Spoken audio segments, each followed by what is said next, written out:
Welcome to the show where hosts Alain, Braux and Mark Moxom talk with people in the know about health and vitality from the worlds of low carb, paleo and natural health. This week we chat with Kathleen Hallal about her work with mums across America, why you should avoid poisoning your children with GMOs and much more on this edition of the Low Carb Paleo Show. Good morning, Kathleen, and welcome to the Low Carb Paleo Show. Good morning, Alain. Thank you for having me. Good morning. So for introduction, you and I met in Seattle last year during the Save the Seed conference, and we have since stayed in touch as we are both concerned about the effects of GMO on our health and that of our children. Before we get to that, can you give us your background and tell us what you're all about and your group? Well, I'm a mother of three boys. They're now aged 13, 11, and 9. And my background is in art history, actually. I have my master's degree in art history. My background is in museums. I love art. I love working in art. But it seems as though my career has taken a left turn because at the age of 7, my perfectly seemingly healthy boy had a turn of events in his health, and he developed autoimmune issues. And I have ever since been researching health issues, and then that led me to food and diet. And after that, I found out about GMOs. I started digging deeper, speaking to farmers, veterinarians, pediatricians, school nurses, and I started to put it together that this new food that we're raising was quite probably having an effect on our population. And then I came out in support of Prop 37 when it came to legislation in California to the voters. And I got out and I started talking to people about it. And when it lost, the night that there was a party for the election at our local organic foods market. It's called Mother's Market, and they're all over Orange County, and they are so supportive of the movement. They really walk the walk, and they had a party that night for all the supporters of Prop 37. And when it lost, I met this other mother who was crying in the parking lot. She was so distressed, and I just said to her, I said, you know, we've really won this thing. I said, we've won, because now GMOs are in people's vocabulary. Now they know there's something out there. And even though we lost the election, we're starting to raise awareness, and that's half the battle. And so she called me a couple of days later and said, I have an idea, to start up getting people marching in 4th of July parades. And that's how Moms Across America was founded. I co-founded Moms Across America with Sen Honeycutt. And we are still very close friends, but she is much more active than I am. And so I had to reduce my duties a little bit in order to attend to my children and other activities that I'm involved in. And so I'm now the host of Weekly Women's GMO-Free News. I go on a online like this every week and interview different scientists and professionals in the world of GMOs just to spread the word and educate. I'm very active in my PTA. I'm the head of health and safety for my city's PTA. And everybody kind of knows me as the GMO awareness mom in my whole city. And I just get out there and educate. And also on children's health issues. I get into groups where moms are chatting about children's autoimmune issues or food allergies or autism. And we're all starting to work together to teach people how important diet is. Cool. So for our listeners out there, can you give us your version of what GMOs are and how they affect us? In a nutshell, it's a new type of hybrid that they've developed. They call it a hybrid only because it's a mix, but it's in no way natural. They develop seeds in a lab. They combine unlike beings that could never be bred naturally by using gene guns in the lab, and they insert antibiotic-resistant bacteria and viruses to get the genes to turn on. And the purpose of creating these plants is not as they say. They generally say that these plants are created to increase yield, to resist drought, and so on.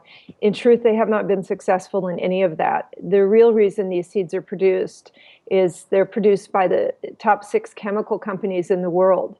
Monsanto, Dow, DuPont, Bayer, Syngenta, and BASF. And when they produce these seeds, they're able to patent them by law so that people have to pay them to use them.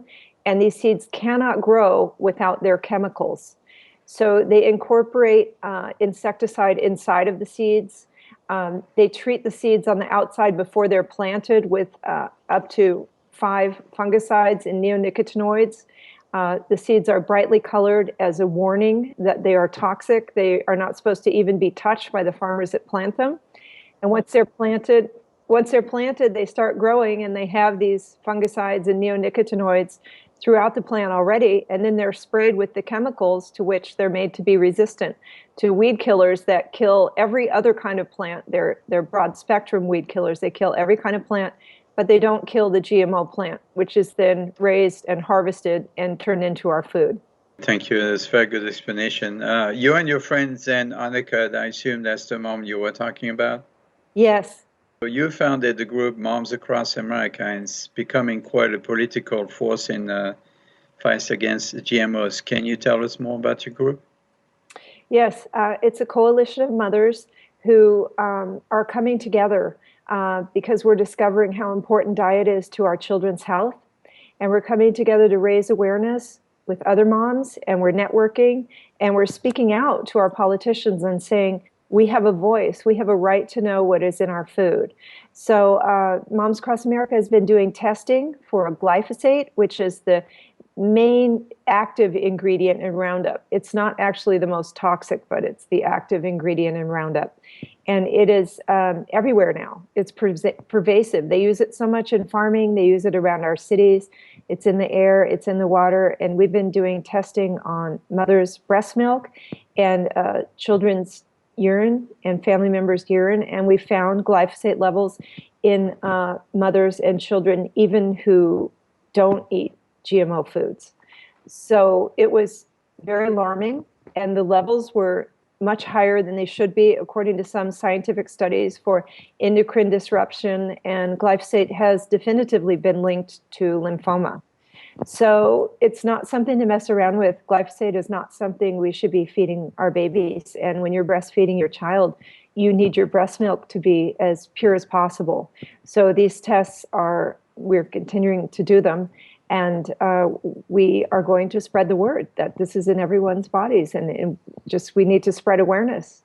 There's nothing like moms to be to become a force as there was a while back, about 20-something years ago, was it Moms Against Drinking or something like that? MAD, M-A-D-D, right? Yes. So you're the new version of that, right?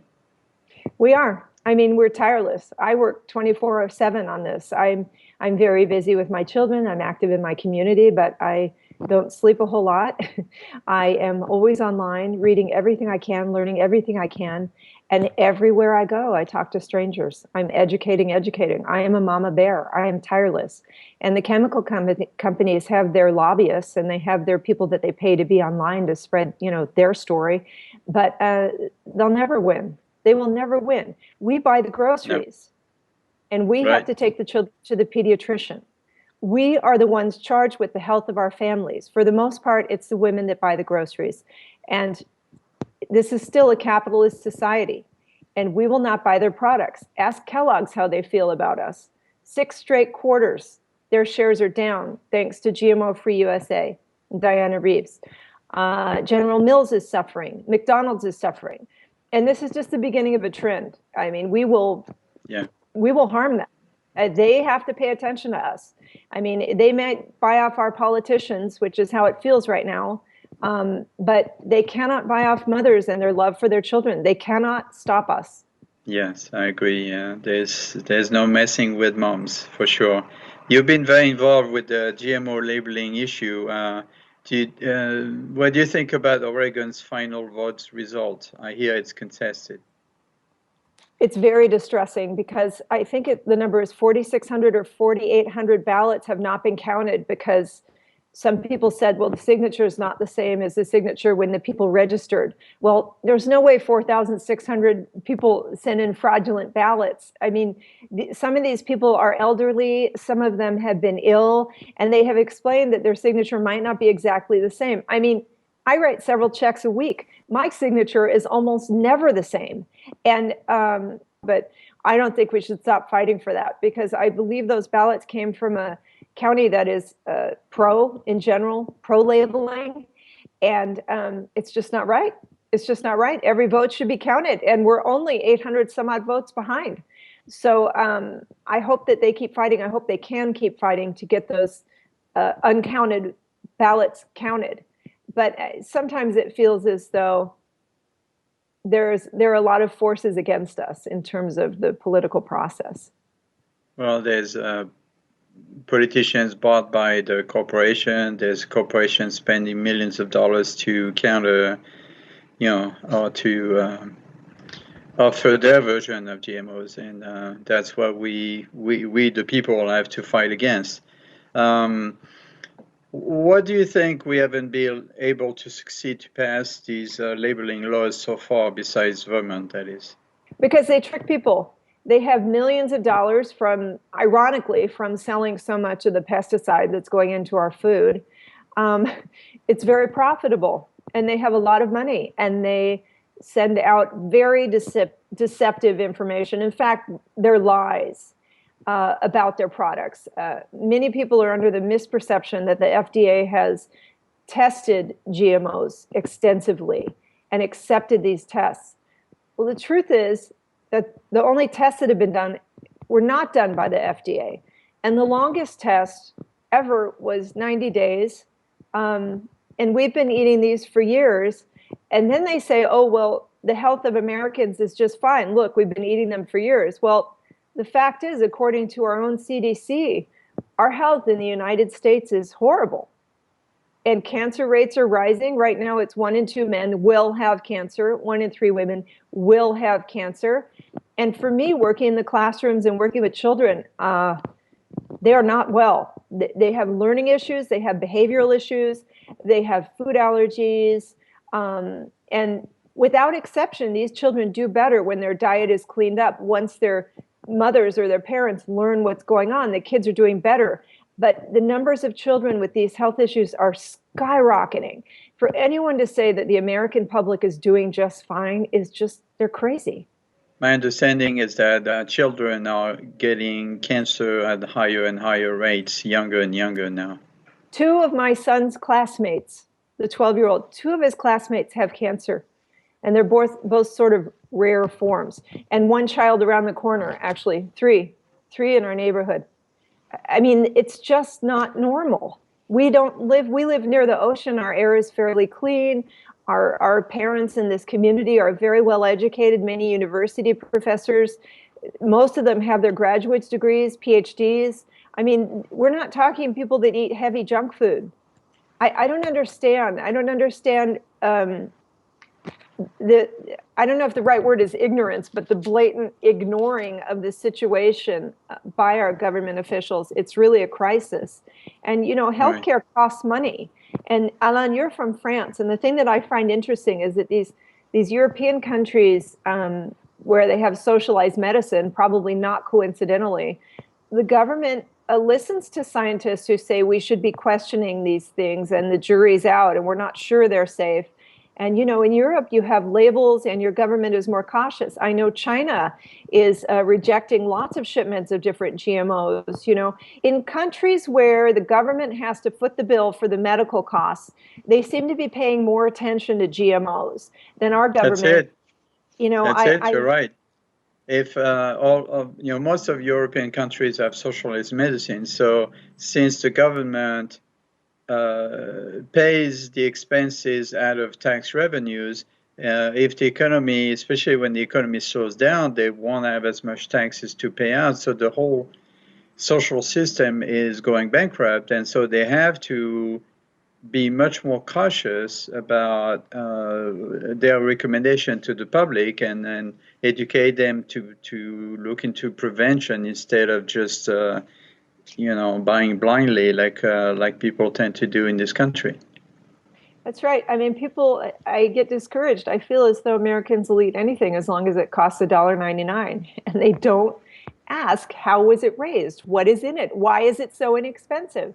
And then our tax dollars actually go towards subsidizing these GM crops. If farmers plant a GM crop, with the farm bills, they get a bonus check just for planting GM. And then the farmers that plant organic food, they don't get that bonus check. In fact, they have to pay, I believe it's close to $40,000 a year in fees for their certification. So we punish the healthy farmers, and we give benefits to the farmers that are planting the food that's full of chemicals and quite possibly really harming the health of our nation.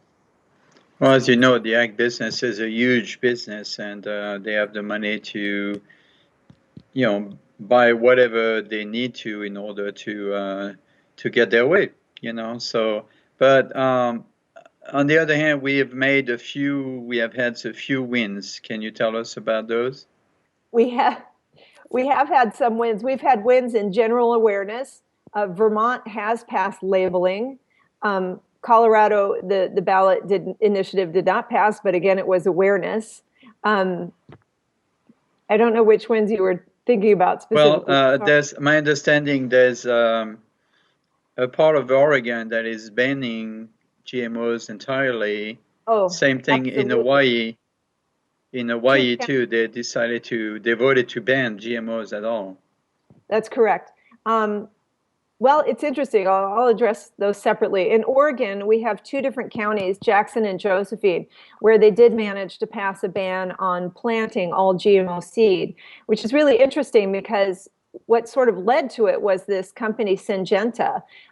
They were planting sugar beet seed plants, GMO sugar beet seed plants in Oregon's most fertile valleys.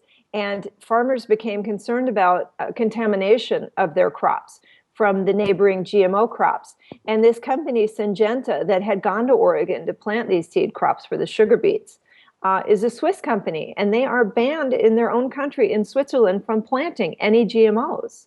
So they came to Oregon sort of to use our fertile valleys and pollute our environment. Basically, farmers, neighboring farmers consider it pollution. And when you use heavy herbicides, I consider it pollution. So there were two bans passed. I believe one of them, I think it's Josephine, is now being contested by the chemical industry. They're bringing a lawsuit to contest it, which brings me to Hawaii, where there is a whole lot of awareness because it's a small community, each island. Everyone kind of knows everyone. It's not that big. And it's a hotbed of the GMO industry, really. It's where they raise, I believe, most of their seed corn. They also do a lot in Puerto Rico, but the Puerto Ricans don't have a voice. We don't hear a lot about that. But because of the climate and the soil in Hawaii and Puerto Rico, they can get 3 planting seasons in a year. So they've gone over there to maximize their growing time. Now, what's happening is, as GMO crops have become resistant to the glyphosate and the Roundup that they've been using, and the current cocktail of chemicals, bugs and weeds have become a big problem. Over 50% of U.S. farmland is now covered in superweeds. This is a giant problem for farmers. And they're spraying more and more Roundup, and it's just not working anymore. So they're panicking. So what's happening is, in Hawaii, they are experimenting with new chemicals to see how much the plants can withstand, how much they can be genetically engineered to withstand stronger and stronger chemicals. And in fact, they've introduced through our government, and it's been approved, the addition of 2,4-D and 3 other adjuvants. It's a new product developed by Dow. It's called Do Enlist. It's been approved by the FDA to begin use in several states for this fall's planting. But what they're doing in Hawaii is crazy chemical experimentation. And that might be where they came up with the 2,4-D mix. I don't know. But what's happening is the Hawaiian mothers are noticing that their children are being born with higher rates of birth defects. The nurses, the doctors, the teachers, they've all noticed that when they're spraying these chemicals, the kids get sicker. They have nosebleeds at night. They have learning difficulties. There have been schools that were evacuated on days they were spraying something, and they don't For 2 years, the local Hawaiians had to fight to find out even what the chemical companies were spraying. They said it was secret. It was their secret recipe, and they didn't want to tell anyone. Well, in Kauai, finally, they passed a resolution to get permission to have notification of what's being sprayed, when, and how much next to schools, neighborhoods, and hospitals so that people could protect themselves. And this law passed, and it was a really big battle because there are a lot of politicians that took money from the chemical industry and they voted no. But the citizens and the doctors and the nurses and the teachers couldn't be ignored. And so they did pass that, the notification. And all it is, it's not a ban, it's not anything like that. It's just notification of when these chemicals are going to be sprayed and buffer zones around schools, hospitals, and neighborhoods. It's a completely reasonable part of legislation. It's not unreasonable in any way. I can't believe the citizens had to fight like they had to get it passed. And now the chemical companies are blocking it there's a certain judge, and they got the judge to say, hold on, we're going to re-examine this. So it's not going into effect, even though the citizens passed it. Now in Maui, what they did at the last election was they passed what chemical companies were calling a ban. It's not really a ban. What it is a moratorium on Maui. It's a moratorium. This is what should have been done in the very beginning of GMO farming. The GMO companies have to prove GMOs are safe and the chemicals are safe before they plant it. That's what the citizens passed on Maui. It is not a ban. It's simply, hey, this needs to be safe. And I think that law covers Maui, Molokai, and Lanai, those 3 islands. And there was really a big battle because especially on islands like Lanai or Molokai, there are very few employers, especially Molokai. And some of the few jobs that there even were working for the chemical companies spraying these herbicides and pesticides for experimentation. And so it was really tough within the communities to pass that initiative, but it was passed. But the same judge has stopped it for now. And so they're having to fight to actually get it passed. So, at every step of the way, the chemical companies have money. They get politicians. I have to think it's not a coincidence it's the same judge on these 2 cases on Kauai and Maui. I don't know, but for them to block these basically very reasonable initiatives, they're not unreasonable in any way. The birth defects that they're suffering for in increasing rates in Hawaii is the birth defect. I can't remember the name of it, but the infants are born with their intestines outside of their body. And these children have to be flown right away to San Diego or Phoenix for treatment, and 10% of them die. And I have to imagine that the ones that survive probably have digestive issues. I don't know, but it's sad. And so far, the mothers are desperately trying to find records. Since I believe it's the mid-90s, Hawaii mysteriously stopped keeping records of birth defects when the babies are born. So the moms are trying to find other ways of finding records, and they'll talk to nurses. And they did find one nurse that gave them informal numbers, and it showed that the birth defect rate in I think it was Kauai where they did this. I'm not sure which island, in Hawaii in general. I would say 3 times the national norm are the numbers that came out. The next time they called that nurse back, she'd been told by her superiors not to release those numbers. And so there's a real sort of code of silence going on over there. There's no accountability. There's only what parents are seeing and doctors and nurses and teachers are seeing. And, you can only harm children for so long before our very eyes until we band together and we say, you know what? We want more safety. We want more protection from these things. So my question is, we're doing all these big political fights to get labeling, but there's another part of the anti-GMO movement that says, what we should educate people and encourage them to stop buying, which eventually will force the companies to change their position. After all, if they are able to offer non-GM foods in Europe, they can do it here. That's absolutely right. I mean, I think it's a battle on both fronts, Alain. And I think it's a battle that needs to be fought on both fronts because, for example, I just spoke with a mother who is an activist in England last week. And she said that, across Europe, really, the politicians are being influenced by the chemical industry. They are trying to force GMOs into Europe. And it's just a battle. The more we fight in the supermarket, the more we fight at the point of purchase. I think that's what they call it.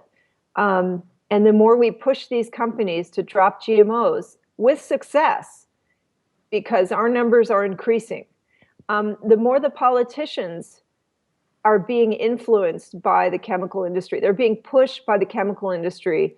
And that's where the battle is. The battle is really on both fronts. But the chemical industry, they can't win on the consumer side. I mean, once a person is educated, or once a mother lives with a sick child, which in the United States is 1 in 3 children have a chronic illness, that's a lot of buying power. And right. If I talk to one of those mothers, being one of those mothers, or a chemical company talks to one of those mothers, who's the mother going to listen to? Me. I have no stake in the game other than helping her child. I have no stake in the game. They're just looking for more profits. And moms aren't stupid, And this whole battle is just like the battle for the tobacco industry. It took years to get cigarettes, pretty much off the market, or at least awareness about the true health hazards, out there. And it's the same playbook that they're using. All of the GMOs are tested for acute poisoning. When I said 3 months is the longest test that's been done, I would say, most of the tests are only 7 to 14 days. They're trying to see if somebody dies the minute they eat it. Well, that's not what this is about. That's not what this is about. This is about long-term exposure to these pesticides. And I'm only talking about the pesticides and herbicides. I'm not even talking about the genetic composition of these foods. The truth is, we don't know. 2 or 3 generations down the road, we don't know. No geneticist will tell you they know for certain that these are not affecting us. In fact, nobody knows. We have enough technology to create these things, but we don't know what it's going to look like. So that question mark, plus the chemicals that we're putting into our food, makes me as a mother say, we should stop and look at this much more carefully before we feed these to everybody. And yeah. Which leads me to you're aware of the 7th generation principle? I believe it's an American Indian principle. If you haven't tested something for 7 generations to prove that it's safe, then don't do it. So it's somewhat similar to the approach of the European system, which is the precautionary approach. Until you prove us it's safe, we will not buy it. And that should be the approach. I have to say, really, God bless the Europeans for having that approach. I wish that we did. I wish that we had the precautionary principle instead of the instant profit principle.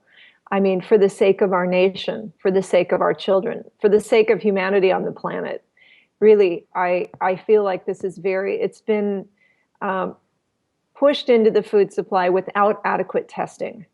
That's my opinion. And right. I love the French for their appreciation for food. In France, food is really a religion. And the French respect the animals, the ground, the grain.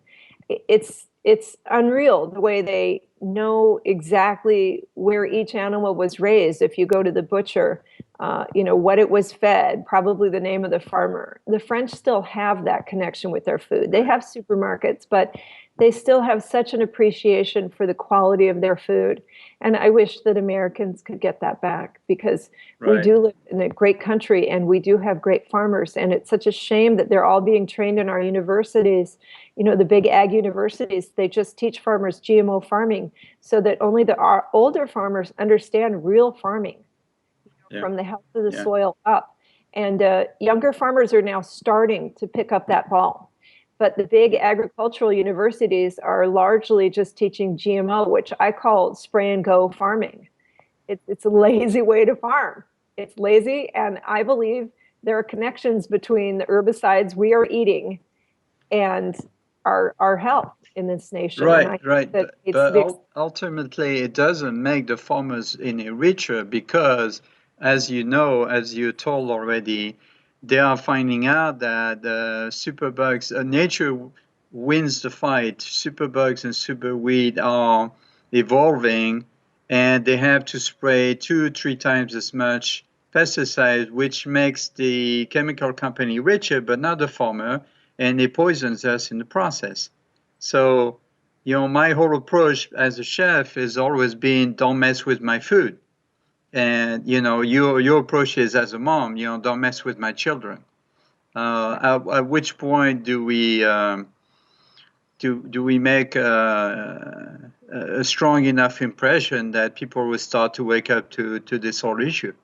I really think that we're making it now. I have to say that in spite of the discouraging news in Oregon and so on, and yesterday in Washington, D.C., with Kansas's Republican Pompeo passing the DARK Act, it is discouraging. I think our politicians at this point, if they pretend to think that Americans don't want labeling, they're blatantly just ignoring us. But the people that can't ignore us are the big food companies. It's an economic issue, and it is a big economic issue. And agriculture is such a major part of the American economy. When countries like China start rejecting entire shipments of alfalfa or corn and start shipping it back, people's ears perk up. And the good news is there's infighting among all these guys.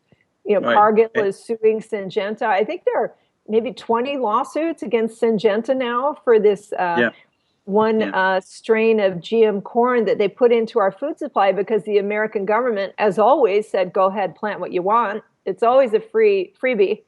And so they planted it. And now what's happened is it's cross-pollinated with the rest of the corn in the U.S.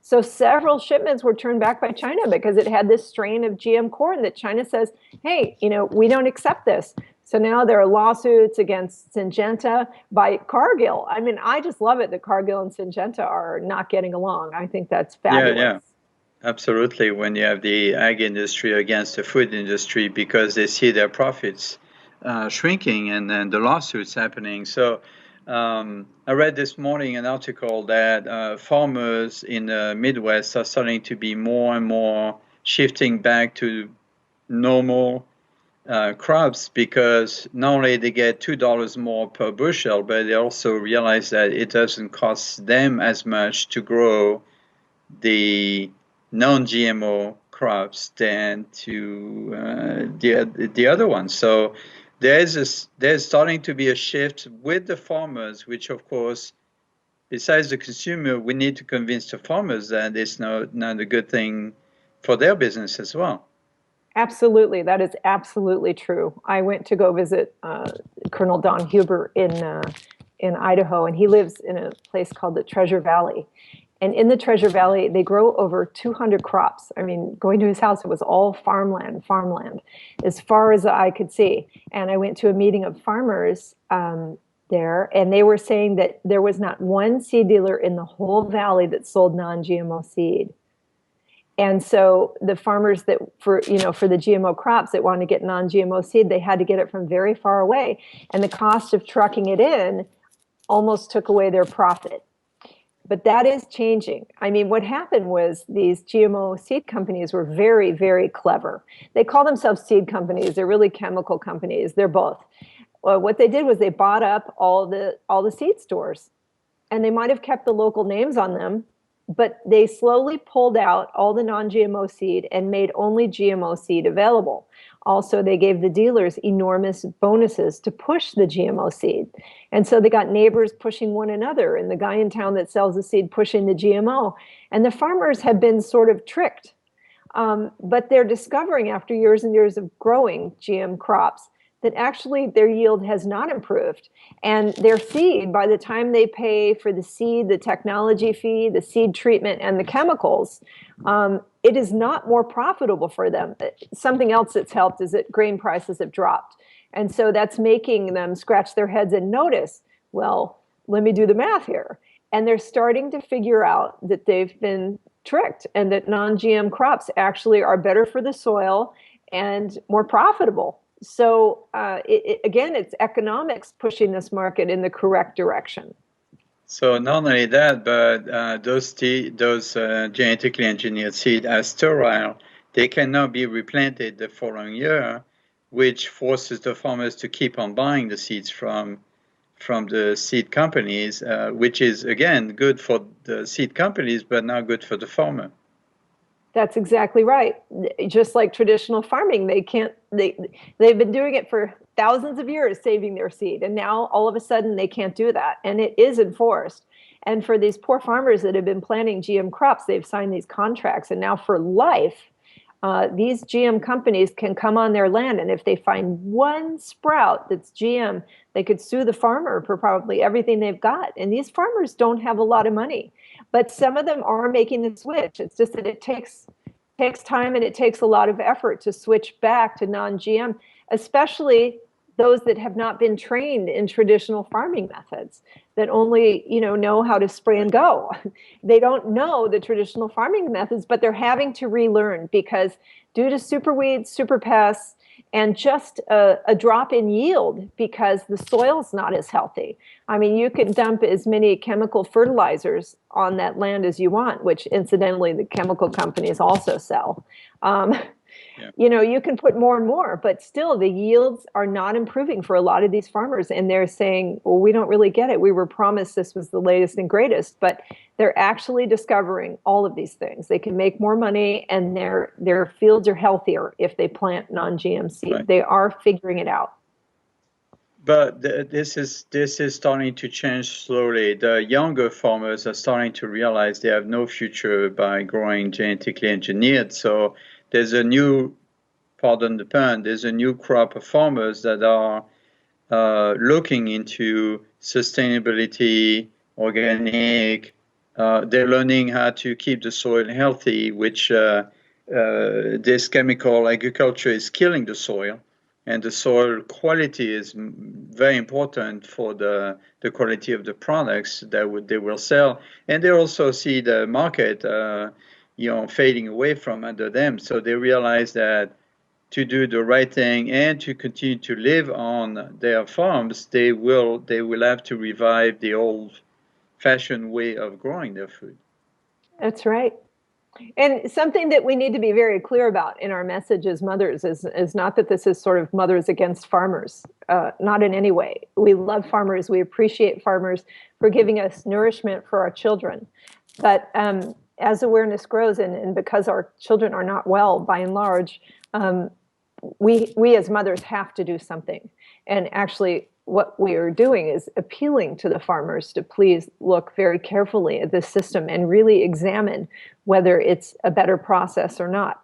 Maybe look at your neighbors' fields who are planting non-GMO. Are they doing better? Are they getting greater yields? Is their soil healthier than yours?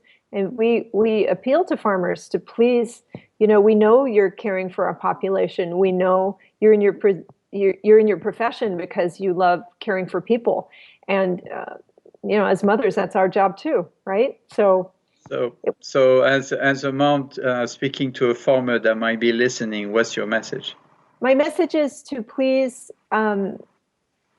look around and consider maybe that it's not so good for us to be consuming so much Roundup or so many chemicals.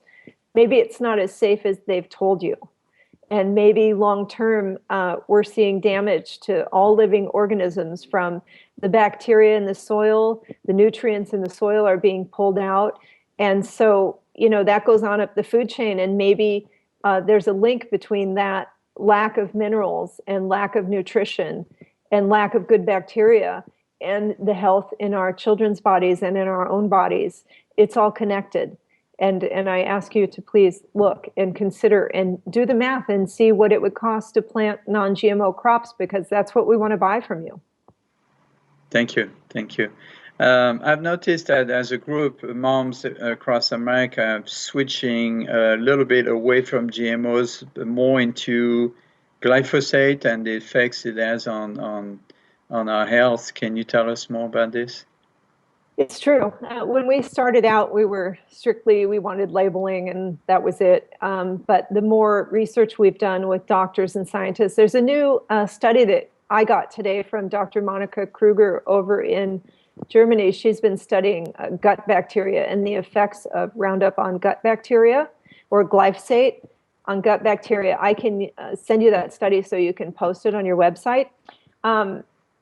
We are finding more and more on our end that so many of these conditions that children have, whether it's skin problems, food allergies, autism, behavioral issues, or autoimmune issues, that when you heal the gut bacteria and the gut flora, the children are doing better, and adults too, of course. I'm not speaking only about children. It's just that children seem to be more affected by these things because their bodies are smaller.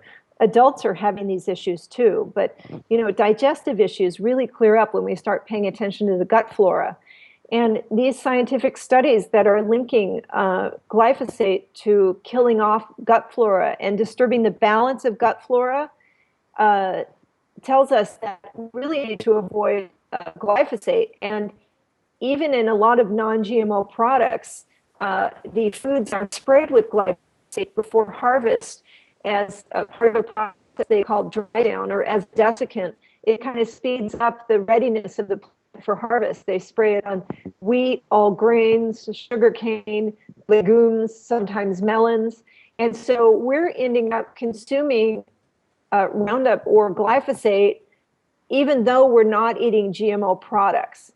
And we're finding that the glyphosate, which is key to GMOs, is actually in a lot of other food, and that it's still not good for us. So personally, I try to eat organic whenever I can in order to avoid the glyphosate as well. And that's what we're about at Moms Across America, just because we realize it's all about the gut flora for these children. I mean, that's the crux of the issue, at least on the herbicide side for us. If you heal the gut flora, children are doing better with all of these issues. And so that's our standpoint. That's why we want to raise awareness about glyphosate, because it's not only in GMOs.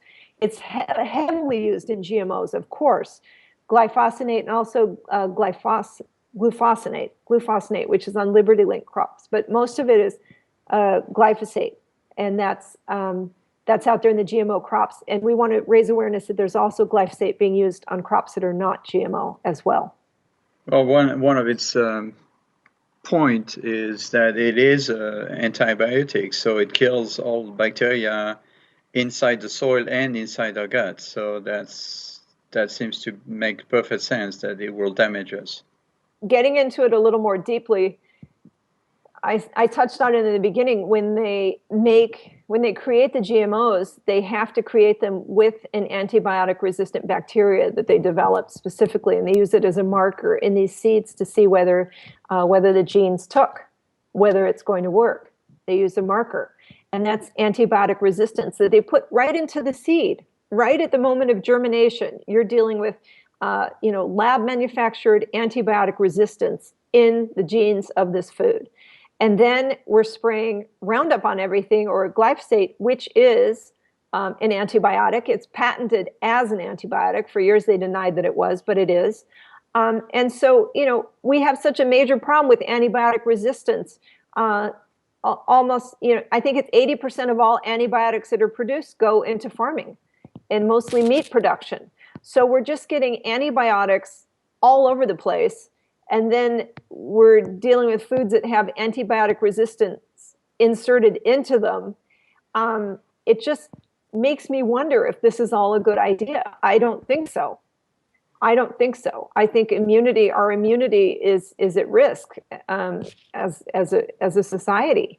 I think that we're really messing with things that are tipping and causing a lot of problems. Now let's talk about Kathleen, the movie star. Did I recently see you in the movie Bot? I was. They came and they filmed Zen and I for the film Bot, and we didn't know exactly what the whole film was going to be about, but we knew more or less what it was going to talk about. And we only spoke about GMOs. We weren't speaking about the vaccines. A lot of people have really complained about the vaccine, different organizations being anti-vaccine. We're neutral at Moms Cross America. That is not our issue. What we do talk about, though, are the GMOs and the effects on our children. And we were filmed for the movie Bot. And the truth is that it's going to cost our country a lot of money down the road. It could break us if we don't start looking to our nation's health. And we must stop pretending that there's not a crisis going on, that 1 in 3 children having a chronic health issue is a normal thing. We have to stop pretending that. And so we wanted to raise awareness about that fact. And it's amazing. I still meet people that don't know what GMOs are. They've kind of heard about it, but don't understand. And then when you start describing it, their eyes get big. They're like, really? And it's so interesting when the chemical companies, when they run these campaigns for people to get them to vote no on labeling, which is voting against their best interests, they never mention that part. They never mention the part about the chemicals or really how they're made or the antibiotic resistant markers or any of that. And, for those of us with kids that are hit with illnesses, all of a sudden we start paying a little more attention. We get a little more critical of what they're saying and we dig a little deeper. And by now, I've just spoken to so many experts. I know for a fact that we're right, that there's a problem with these crops. You're also suggesting we watch this upcoming movie called A New Resistance. Can you tell us more about it? Please. Yes, that movie was done by the producer Ed Brown. Ed Brown is a dad. He was a waiter from Pennsylvania, a regular guy. And one day he started to figure out that there are so many chemicals in our environment that are probably hurting us and affecting our health. So he first created a film called A New Resistance, which is out. I think you can see it. Well, if you look online, you'll find where you can see it. It's a fantastic movie about several different things in our environment: shampoos, body lotions, GMOs, toxic sludge that are, going into our bodies, that are in our environment, that are probably linked to a lot of our health issues. But his second movie now is called A New Resistance, and it is the movie that everyone should see because, as I was saying with glyphosate, it's in all GMOs or most GMOs, and it's also everywhere. It's sprayed around our schools, around our cities, on the sidewalks. It's in the water. It's in the rain. It's in the air. And it's been sold as this chemical that's like a miracle herbicide that kills the weeds and yet will never affect us. It's harmless. And it's just being found to cause more and more harm. And Ed is making a film really honing in on glyphosate, that it kills our gut bacteria, that we need our gut bacteria to have a healthy immune system. Every being does, farm animals too. So, when you put together what's going on in the farms, what they're spraying out there, all of our health concerns, and you start looking around, you think, wow, this is something that's been sold to us as being perfectly safe. We can spray it everywhere and not worry about it. But in the end, it's linked to health conditions. Scientists are linking that chemical to health conditions. And it's just like DDT, which they told us was perfectly safe, and they sprayed on children. Look how harmless it is. Well, it wasn't. And PCBs and Agent Orange, which they said wasn't harming soldiers and wasn't harming people. And now we're revisiting that. It's coming full circle because 50% of the formulation of Agent Orange is 2,4-D, and that's what they'll be adding to the glyphosate on our farm crops starting this fall. So it's just, we all need to wake up and be aware. And I think that Ed's film, he needs financial support. If you Google the film A New Resistance or go to Indiegogo, he's raising funds to get the movie out, and it's going to be free to everyone. It's not something he's doing for profit. He's doing it from his heart. He wants everyone to see the message, and it will be a movie that's free for everyone. So maybe you could just make a donation of what you would pay at a cinema on a Friday or Saturday night. Just donate that to Ed's movie, and then you'll see it for free when it comes out. But it is a critical message, glyphosate. It is key. Okay. And for some reason, it's key to these GMOs. They won't let go of it, in spite of the fact that it is failing, that there is weed resistance to glyphosate, and it is out and out failing.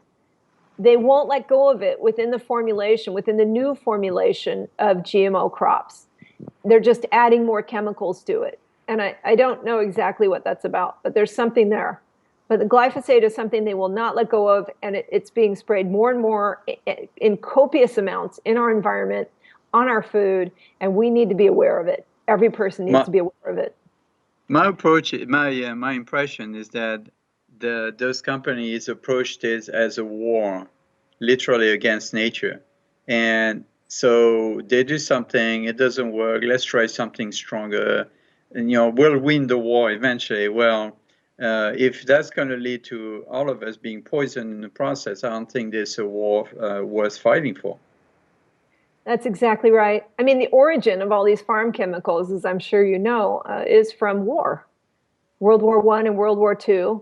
Bayer crop science. Bayer made the gas that killed the Jews in World War II. Right. And now they're making, different kinds of toxins. They've sort of altered them a little, but they figured it was so profitable they didn't want to let go of it after the war. So they said, well, let's use it on our food. And I don't know who thought that was a good idea. But anyway, that was the beginning. And we're just fighting bugs and we're fighting nature when really they can be our friends. Because when I talk to farmers who really know what they're doing, it's about the balance of bacteria, the balance of different fungi, the balance of bugs, the balance in nature. And the chemicals disrupt that. And they disrupt the balance within our own bodies and our own systems. And then we're not well. People need to think more carefully about our whole environment on this earth. There's not anywhere else we can move. There's nowhere we can go to. And it's such a beautiful, fragile thing. And I don't know. I just find it really careless and really irresponsible to allow these things into our food supply and our environment without paying attention to the bad things that are happening. I mean, glaring red sirens. When 1 in 3 children in a country have a chronic health issue, I'm shocked by that. When I spoke with Dr. Huber about it, when he was at the USDA, he said that if there were even only 3 of those charts showing a spike in severe health issues that we have now from the CDC, showing issues with colitis, Crohn's disease, certain kinds of cancer, autism, any of that. For me, where's our government? Why aren't they looking into it? Why aren't they saying, hey, what's causing this? It's like everybody's looking the other way. And our health is deteriorating. And that's why this movement is growing. And that's why Kellogg's and all those companies are going to hear from us, because we as parents don't have a choice. I mean, I'm not coming from a vindictive place. I'm coming from a protective place. And more mothers are going to be jumping on board, and we have the buying power. So they can push on our politicians all they want. But eventually, women got the right to vote. Women made changes against drunk driving, and women are going to make changes to our food supply. Another concern I have too is that if we continue that way, if we don't switch soon enough, we'll damage the soil so badly we could face another Dust Bowl situation in the near future. Absolutely. There are farmers that are in fact saying that. Because even now at harvest time, what's happening, at least in Iowa, the farmer I know in Iowa, there's an increase in the level of dust behind their combines as they harvest. The soil is becoming more and more fine, because when you lose the bacteria and the nutrients and the good bugs that kind of clump the soil together and make it dark and healthy and stick together, you're losing that by using these chemicals, and it's becoming more like a fine dust. And what's happening is behind the combines, you see these huge clouds, and they're bigger and bigger every year. And there are more and more people, coincidentally, checking in the hospitals with bronchial issues. And this is anecdotal, but this is what farmers are seeing. And the truth is that if you kill the soil, it becomes, airborne. The plants don't do as well, and it flies. So it's a serious issue. That is a very serious issue. Right. And then as we already see in California and Texas, we are facing droughts. So you combine drought with a soil that is being depleted and dying, and we could face some, the same kind of issue we just talked about. Well, it's interesting you bring up the depletion, because Roundup, or glyphosate, I should say, was first developed as a pipe cleaner. Its formulation was for mechanical use when there was mineral buildup. in pipes, like calcium, magnesium, all those metals that kind of would block pipes. They would flush it through with glyphosate to get those minerals out, because glyphosate binds to those minerals and it would clean out the pipes. Well, one scientist eventually figured out that it could be used as a weed killer. Isn't this great? It's non-selective. It kills all kinds of weeds when you spray it on. And, isn't this wonderful? I think he won a prize for that, some kind of scientific prize for figuring that out. So that's when they started using it on weeds. And then the problem is that the way it works on the weeds is it chelates the minerals from the weeds. So it breaks their immune system by pulling certain minerals that the weed needs to have a healthy immune system. So that the weed doesn't actually die from the glyphosate, it dies from the existing bacteria and fungus in the environment. If you have a plant in sterile soil, in a perfectly sterile environment, and you spray it with Roundup or glyphosate, it doesn't die. Experiments have been done, it won't die. It dies from what's already out there. It breaks the immune system by pulling the minerals. The problem with that is that when glyphosate touches everything, it's taking the minerals out. It's binding the minerals. It's making them unavailable. So that it's not in the plants, it's not in the food, it's not in the animals we are eating, and the animals are being born with deficiencies. There was a study of cattle in one of the northern states, I can't remember which one it was maybe Michigan. I can't remember, where they had, before they had a problem with too much magnesium. And the farmers had to be really careful that the animals, the cows, didn't get conditions from having too much magnesium. Was it manganese? Maybe it was manganese. It was one of the minerals, maybe manganese. Now they have a manganese deficiency in their cattle. They have more birth deformations, and the babies, they don't survive. They have a higher rate of death. There's a deficiency of manganese since they started farming with these GMO crops. And most of the crops require glyphosate. So the glyphosate is pulling these minerals out of the environment. And for some reason, the companies don't want anyone to talk about that. But yeah, it's depleting minerals from everywhere. And one thing that just your comment brought to mind is that a lot of people don't realize it's not just the crops that we eat at the table, it's also the crops that are fed to the animals, which we eventually eat. And it doesn't get destroyed in the process. Bt toxin don't get destroyed. So if you eat regular meat from the supermarket that is not either grass-fed or pasture-raised, then most likely it will be fed grains that are genetically engineered, right? That's correct. They sell a lot of meat. They mislead you when you shop. They say, oh, grass-fed. Grass-fed could mean the cattle had grass for 2 weeks during their life, and they were then put on a feedlot and finished on GMO grain. Or they say vegetarian fed, which means GMO grain. Sure, it's vegetarian, but it's GMO. So really the only way to go is organic. That's the only way you can know, or know your farmer. Find a cattle rancher that you know is feeding grass from start to finish, or, even if grain is used at the end, just make sure it's non-GMO and it's not sprayed.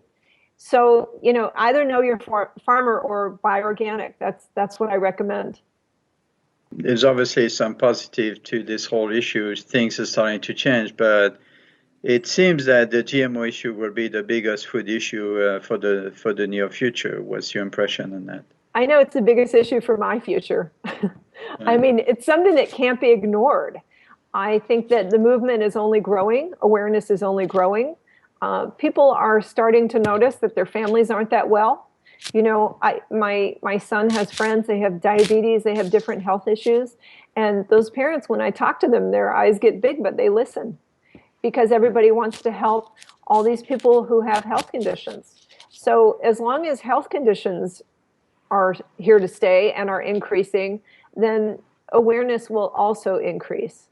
And I just feel as though there's no turning this movement back. I can't unlearn what I've learned. I can't unknow what I know now. And the more stories I hear, the more I get inspired. The more stories I hear of mothers who say, hey, you know what? I heard what you said and I switched the way we were eating and my child's doing better. or, adults or anyone else. I had, we know someone who had cancer. He went completely vegetarian, vegan. Boom, he beat it. The more stories I hear like this, the more encouraged I am. And on the flip side, the more stories I hear of children having issues. Mothers call me. One called me 2 days ago with, autoimmune issues. And, I refer them to different doctors. But, the both sides is that you can't help hearing these things. And it's maybe not so much in the mainstream media. They stay kind of quiet about it, in my opinion. But it's in our everyday lives. It's our neighbors. It's down the street. It's in the schoolyard. And they're never going to stop that. And so we're just going to keep spreading awareness. So I really don't see the issue going anywhere. I mean, this goes beyond religion, economic position, race, politics. It's just food, and everybody eats. And so I can't imagine how this would ever go away. It's not going away. You sort of basically got into all of this because one of your lads had autoimmune issues. That's right. Coming back to food a minute, what did you do in order to clean up his diet to help him with that? Well, I have a girlfriend who was eating completely organic already. But once I put it together that this would really make a difference in my children's lives, when I heard from the farmer that when he took his animals off of the GMO feed, they did better, health-wise and behavior-wise, I decided to do that in my house. So I just changed the way I shopped. I changed out everything. It wasn't from one day to the next. It takes a while to get your family used to it. It takes a while to find the products that your family likes. But I always tell people that, the way I did it was 2 or 3 items a week, or 2 or 3 items every time I went to the grocery store, and just gradually change out everything and try to find the products that your kids like. I mean, I shop at 3, 4, 5 different places. And, but now I know what they like, and I just cook much more from scratch. I mean, my husband and I used to go out to dinner once a week. Friday night was kind of our date night, and we would go out to eat. We stopped doing that. We go to a lot fewer restaurants. There are a few we can go to in our area that serve non-GMO or healthier food. We're lucky to be in Southern California where they have a little more awareness, I think. But in general, we eat much more at home. We cook at home. I'll cook in the mornings so that I have food ready to go in the afternoon when we're running around for sports or tutors or whatever, because it's such a rush. You're so tempted to stop somewhere, but there's almost nowhere you can stop. We will eat at Chipotle. We stop at Chipotle. But that's about it for places we can drive to and grab something to eat. So I just make sure to have things on hand. And I put things in the crock pot when there's not a lot of time. You put it in the morning, get it going, and then by the afternoon, you have a healthy meal. So eat at home and gradually change out the things in your pantry. So when you say you change things out, was it things like foods high in gluten, or was it just uniquely looking for GMOs? We've done extensive allergy testing, and a lot of these children that are having these issues, and probably adults too, I'm sorry to always focus on kids, but these things cross over, autoimmune issues, food allergies, behavioral things, skin problems. You find overlaps. And a lot of these kids, when you do allergy sensitivity testing, you find a lot of that. And most of these kids do better by reducing dairy and gluten. So we're not 100% gluten-free and dairy-free. I know a lot of families who are, and we might even do better. But I make some compromises for my kids. But yes, cutting back on gluten. I don't know if there's anything to this, Alain, maybe you can tell me, but I buy organic einkorn wheat flour. I read somewhere that it was lower in gluten. It's a more ancient form of wheat. So I try to do things like that. You have to be careful because a lot of the gluten-free products are actually non-GMO, but they are sprayed with glyphosate before harvest. So a lot of the moms that are trying to do better by their children by going non-GMO have to work a little harder to find gluten-free and organic, which is starting to appear on the market, but it is a hard thing to find. But in general, I find that my children, once we cleaned up the diet, we never ate very unhealthy food to begin with, I have to tell you. We weren't one of those families that ate a lot of Doritos and Pepsi and mac and cheese. We weren't eating like that to begin with. But Even just switching out, like products, but the organic version, I saw an improvement in my kids. And when we did the allergy testing, the blood tests were better. So I don't know what it is, but somehow by cleaning up the diet, you can improve their overall, processing of food. Have you noticed an improvement in the health of yourself and your husband? I have to say, not really. We were the healthier eaters in the family anyway. I might be a little less tired, but we didn't have health issues, my husband and I. None of this runs in our family. That's what made me jump to my feet in this whole movement. A lot of these families with health issues in their children and this next generation don't have a history of these things in their family. And that's what made me really jump to awareness. We've always eaten in a fairly healthy manner. So I would have to say no, maybe slightly, but not much. I mean, I used to drink an occasional Coke. Now I won't touch it. But we didn't eat too much junk anyway. So I have to say, honestly, maybe a little less tired, but I didn't have health issues to begin with. Okay. Well, if you start from a good place, obviously it's much more difficult to see improvements. Well, that's why what we're seeing in children like my own that had serious health issues, when you see that kind of improvement, you start to pay attention. So I might not be the best guinea pig. Now, you've covered a huge range of subjects today, all of them very interesting, all of them I think vital for our future health. How can people get to know more about what you're doing, and where can they get the information that they need to help them? Well, definitely go to Moms Across America. We have a Facebook page and a website. You can get a lot of information there. Another favorite website of mine is GMO Free USA. Diana Reeves, she has done a lot of research and she's posted a lot of scientific studies. I also recommend GMO Seralini. I believe that's the name of the website, Seralini's website. He has posted a lot of important studies. Where else? Tune in to me every Friday, or it's recorded, so you don't have to be available on Fridays. But the weekly Women's GMO Free News, we post a lot of information, like very up to the minute. I have a producer friend who's very on top of that, and so you can go there and speak with people like Alain. Alain, I respect you so much. Dietitians, speak with people who really know about food, who really see the whole picture. Alain's book that I read is fantastic. And, find books like that give you the whole picture of really what's going on inside of our food. Because the old adage, we are what we eat, is more true than ever now. Yeah. And I see our job and your job as educational. We need to educate people, families, and moms to pay attention to what they eat and not just believe every ad that comes on the TV. So we're trying to do our job here by educating people and letting them know it's not about being afraid, it's about being careful. Absolutely. And if you go to Moms Across America, we have a lot of ideas for having, movie watching parties or house parties, and connecting with other moms and bringing them together, and how to talk to them and how to chat to them. First you need to become educated yourself, but you can bring some friends on in and maybe watch DVDs and you can all be educated together. But Right.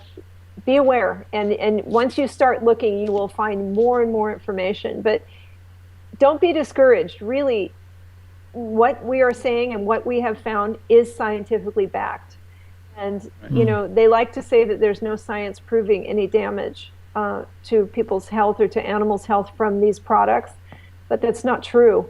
You need to look for the independent scientific review, not the scientific reviews of scientists who have some financial or career incentive to have the study come out a certain way. It's really skewed heavily on their side.